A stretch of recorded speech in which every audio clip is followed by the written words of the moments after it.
Welcome to Eagle News Canada. I am Cara Cabusao. Here are this week's top stories. German Foreign Minister says he is concerned about the NAFTA negotiation. British Daredevil aims to break 4 records for wingsuit flying.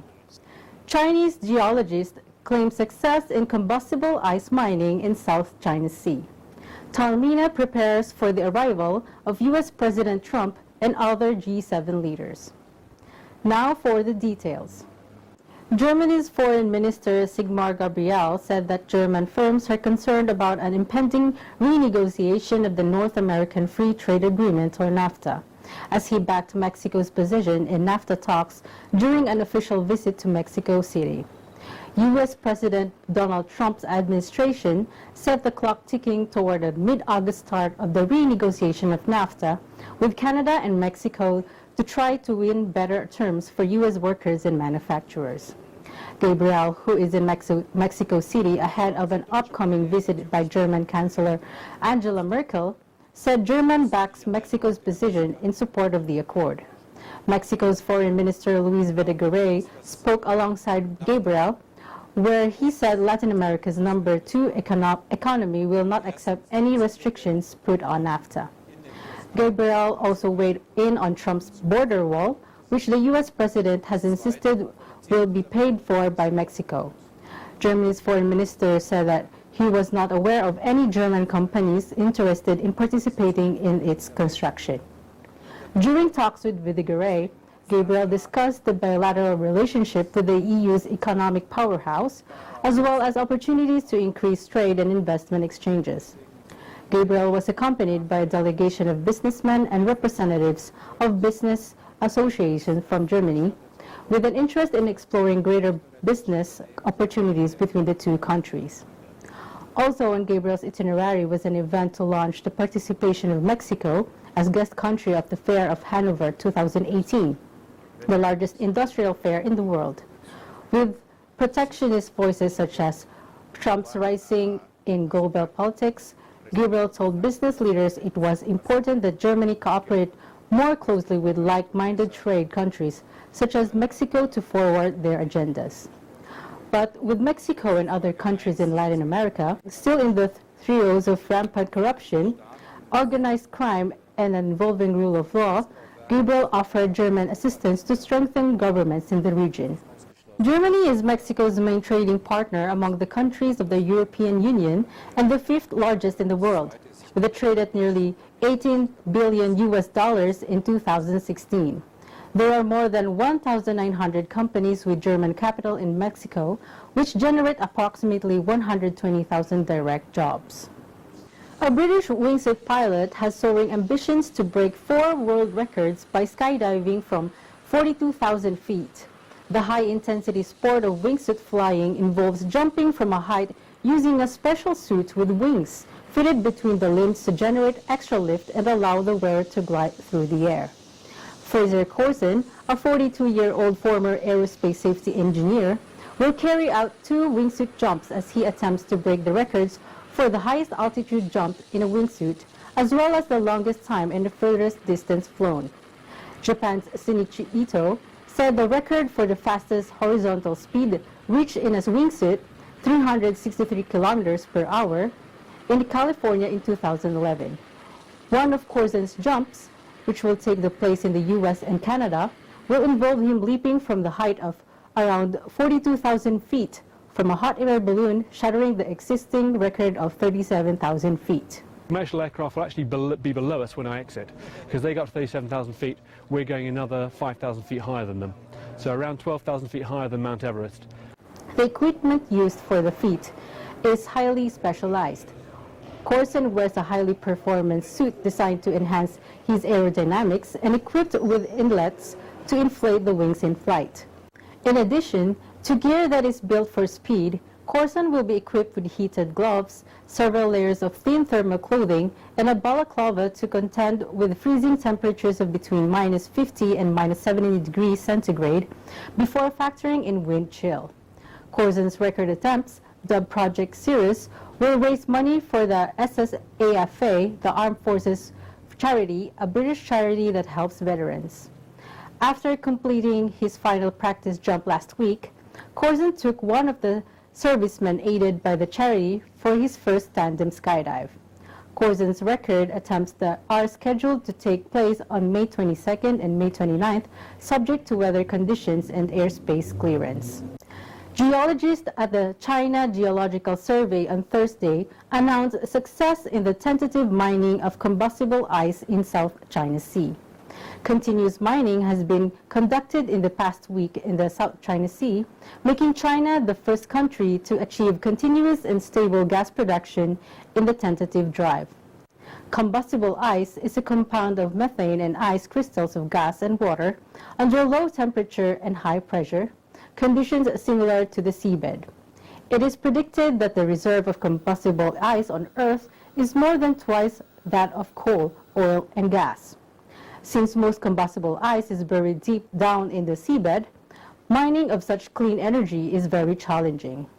Many countries, including Japan and Canada, have tried to tap it but are yet to reach their expected goals. Experts said that Chinese success means the country has mastered the world-class technology in the field. Perched on the side of a mountain, Taormina dates back to the 3rd century BC.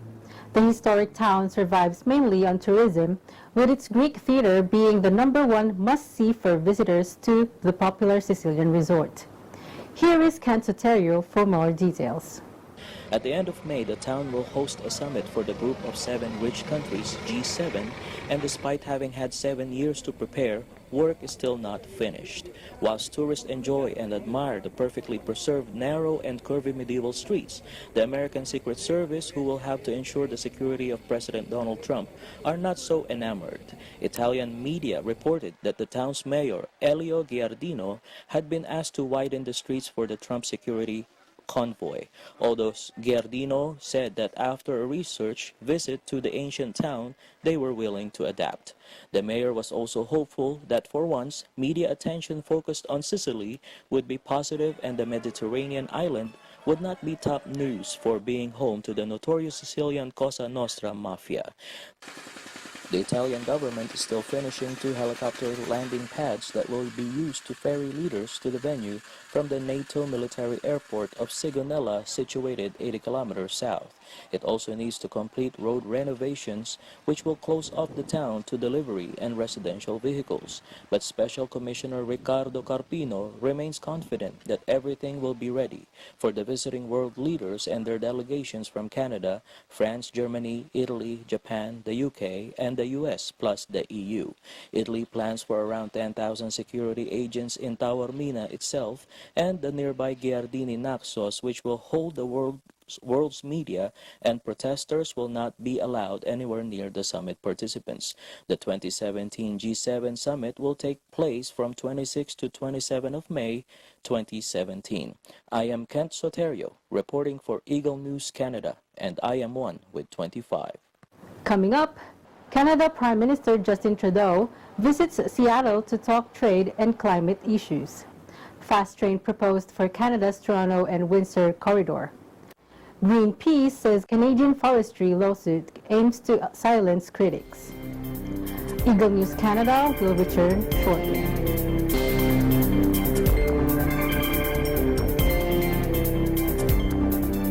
Welcome back. You are watching Eagle News Canada. Canadian Prime Minister Justin Trudeau met with Washington State Governor Jay Inslee in Seattle on Thursday. The two discussed a wide range of issues, including immigration, the environment, and trade. It is a great pleasure to know that we have a national leader in the North American continent who's committed to that. So I'm looking forward to this discussion, how we can work together. We share a view that innovation is the very heartbeat of our economies. We share this commitment to keep our hearts open to the dispossessed and refugees of the world, and to have a leader of our neighbor to the north who's committed to these things is great. So I'm looking forward to this discussion, and this could be the beginning of a beautiful friendship. Trudeau's visit was met by a handful of environmental activists who said they hoped Inslee would convey the message to Trudeau and that Washington was not interested in pipelines. Inslee said Washington's relations with Canada represented a beautiful friendship. The visit to the largest city in the U.S. Pacific Northwest comes just a day before the Prime Minister is expected to make remarks in Surrey, British Columbia, Canada, on the start of renegotiations with the U.S. on the North American Free Trade Agreement, or NAFTA. The government of Canada's most populous province, Ontario, announced Friday plans for a fast train service connecting to Toronto to Windsor across the border from Detroit, Michigan. Ontario Premier Kathleen Wynne said an initial $15 million has been earmarked for an environmental assessment of the project. This follows a feasibility study launched in 2015. Of the two options examined, the preferred one would see a 365-kilometer electric train corridor built with the help of private funds to accommodate trains moving at speeds up to 250 kilometers per hour, cutting the current travel time by more than 2 hours. The total cost of this option would be $7.5 billion and would include a construction of 7 train stations, including one at Toronto Airport, and the busiest in the country. The first leg of the route between Toronto and London, Ontario, would be completed by 2025, and an extension to Windsor by 2031. We noted more than 60% of Ontario's economic activity takes place along this corridor, which is home to about 7 million people. Over the past 3 decades, several high-speed train lines have been proposed between Toronto, Ottawa, and Montreal, but none were ever acted on.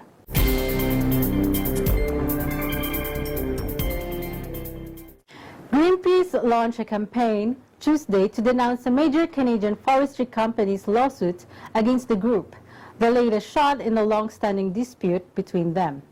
The environmental activist group said the multi-million-dollar lawsuit that Resolute Forest Productions filed against Greenpeace last year is aimed at muzzling civil society and intimidating critics. As part of its campaign, Greenpeace appealed to publishers to honor their commitments not to buy paper sourced from old, endangered boreal forest in Canada. In a report, it said Resolute does not meet the criteria, but publishers such as Hachette, Penguin Random House, HarperCollins, and Simon & Schuster continue to buy from them. Germany's Axel Springer stopped buying paper from Resolute in 2015, saying at the time that it no longer felt comfortable supporting a forestry firm that was battling aboriginals and environmental activists. Resolute is seeking 300 million Canadian dollars in damages from Greenpeace for alleged defamation, intimidation of customers, and related harms. Greenpeace warned that a Resolute victory would create a dangerous precedent that could encourage other companies around the world to use similar tactics against the detractors. Forestry is one of Canada's largest industries. In a statement of AFP Tuesday, Resolute said it is holding Greenpeace accountable for what it is called campaign of misinformation. Spokesman Seth Kurzman said, "Real people's lives have been impacted, people have lost their jobs, and the socioeconomic repercussions in communities has been significant." The lawsuit is hardly the first launched by Resolute in a long-standing row with environmental activists and indigenous peoples.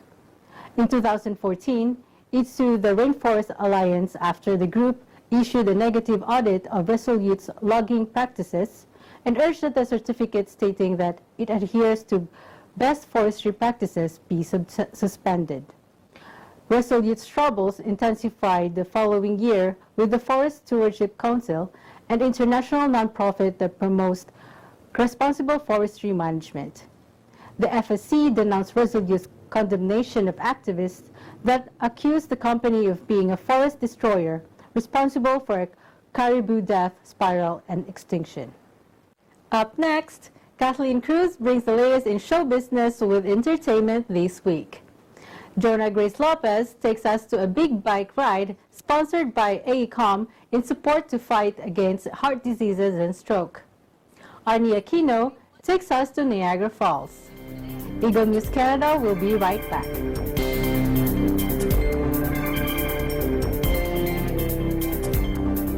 Welcome back. You are watching Eagle News Canada. I am Cara Cabusao. Bringing up to date with showbiz, here's Kathleen Cruz for entertainment this week. Hello everyone, Kathleen Cruz here for entertainment this week. Guardians of the Galaxy Volume 2 leads the box office over Fate and the Furious, Snatch, King Arthur, and Baby Boss. Guardians of the Galaxy Volume 2 dominated the top spot for the North American box office on its second week in theaters against Snatch, King Arthur, Legend of the Sword, Fate of the Furious, and The Boss Baby. The second installment series of Guardians of the Galaxy stars Chris Pratt as Peter Quill and his Guardian friends, Zoe Saldana as Gamora, Dave Bautista as Drax, Bradley Cooper as Rocket, and Vin Diesel as Baby Groot. Guardian brought in $63 million over the weekend, driving up its total domestic earnings to $246 million in ticket sales. Paris Jackson is set to make films. Daughter of late King Pop Michael Jackson, Paris Jackson is set to make her film debut under Amazon Studios' untitled Nash Edgerton project. It was reported that her feature film, directed by Nash Edgerton, is a dark comedy thriller portraying a character of Nelly, an edgy 20-year-old. Paris Jackson is the eldest child of Michael Jackson. After his death in 2009, Paris lived with her two brothers, Prince Michael and Prince Michael II, also known as Blanket, under the court-ordered custody of their 83-year-old grandmother, Katherine Jackson, and cousin TJ Jackson, the son of Jackson's older brother, Tito. Jackson's biological mother is Debbie Rowe, who was married to Michael Jackson from 1996 to 1999 and turned over custody of her two children with him. We just can't wait for another Jackson to be on Spotlight. That is entertainment this week. See you again next week. I am Kathleen Cruz for Eagle News Canada. I am 1 with 25. Thank you, Kathleen. Jonah Grace Lopez takes us to a big bike ride supporting the fight against heart diseases and stroke. Take a look.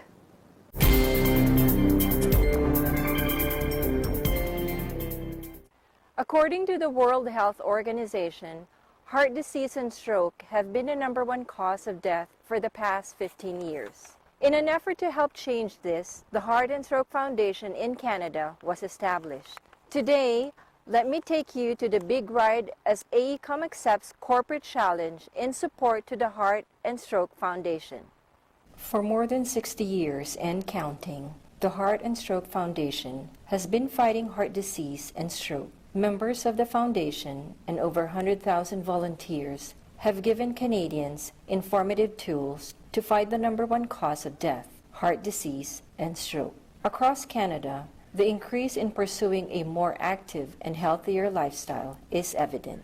According to the Heart and Stroke Foundation, for the past 6 decades, data on death rate from heart disease and stroke show a decline of more than 75%. From 1952 to today, doctors and researchers continue the fight. Employees at AECOM find it their responsibility to help and support a worthy cause for as little as giving up their lunch break to show how Canadians unite in helping fight the disease. JC Kozar, team captain for AECOM's Corporate Challenge Big Bike Ride, has been doing it for 15 years.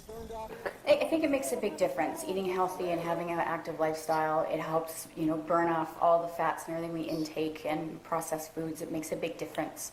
I think part of it too is being with people. Yes. When we're on our own, we don't do a lot of this Yes, kind of stuff. that's so right. when you have a group together, Yes. it didn't even feel like work today. Kozer has encouraged a number of other employees, some of whom have been riding for over a decade now. It's really nice. We have a lot of things that the company supports for us here. We have a run club, they support Corporate Challenge, encourage people to get out and do that, and the blood donations. So it's really great to be able to have a company that encourages you to stay fit, which helps you in your job. It is with great pride that this correspondent had the chance to ride with this group today. Here's to fighting heart disease and stroke one bike ride at a time. From the Big Bike Ride event here in Edmonton, I am Jonah Lopez, 1 with 25. Thank you, Jonah. Makes us rethink how we can make better use of our lunch breaks as well. One of the wonders of the world, Arnie Aquino takes us to Niagara Falls.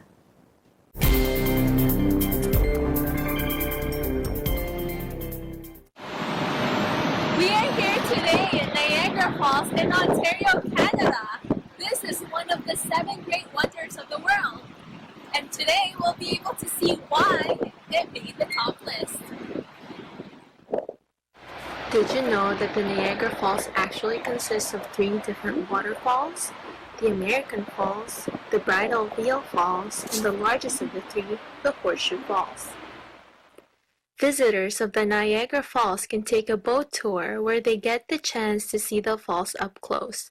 The provided ponchos are a must since tourists get so close to the falls that they are drenched by the mist of the falls. Seeing all 3 up close is a boat ride of a lifetime. The Niagara Falls straddle the U.S. and Canadian border. The falls are located on the Ontario province in Canada and the New York State in the U.S. The famed falls is located on the Niagara River and drains Lake Erie into Lake Ontario. The combined falls has the highest flow rate of any waterfall in the world and has a vertical drop of more than 50 meters. Niagara Falls became famous for 2 reasons, its beauty and for being a valuable source of hydroelectricity. What an amazing view! Reporting from Niagara Falls, Ontario, Canada, my name is Arnie Aquino. I am 1 of 25. Thank you, Arnie. Thank you for watching Eagle News Canada. Visit our website at Eaglenews.PH. Follow us on Twitter at twitter.com/EagleNewsPH. I am Kara Kabusao. I am 1 with 25. See you next week.